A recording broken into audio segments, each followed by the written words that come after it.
it's about the year 54. Paul and all of the people who are traveling with him have finished the third missionary journey, and they're on their way to Jerusalem. In Acts chapter 21, it tells us that as they were approaching Jerusalem, shortly before they got to Jerusalem, the whole group of people stopped at the house of a man named Nason, and they stayed at his house. Once they had all settled in and everything was ready, Paul and his companions went into Jerusalem, and they went to visit with James and the elders who were there.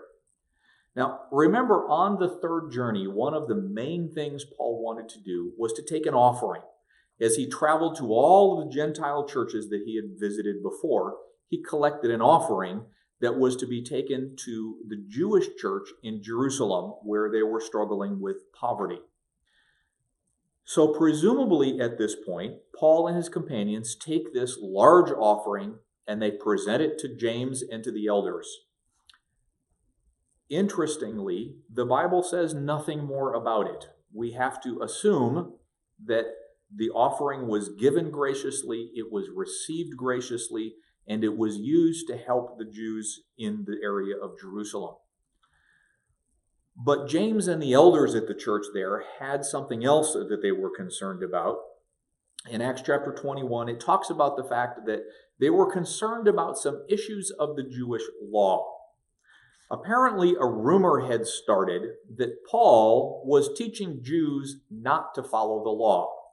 Of course, we know Paul was telling people that you did not need to become Jewish, that following the law did not save you.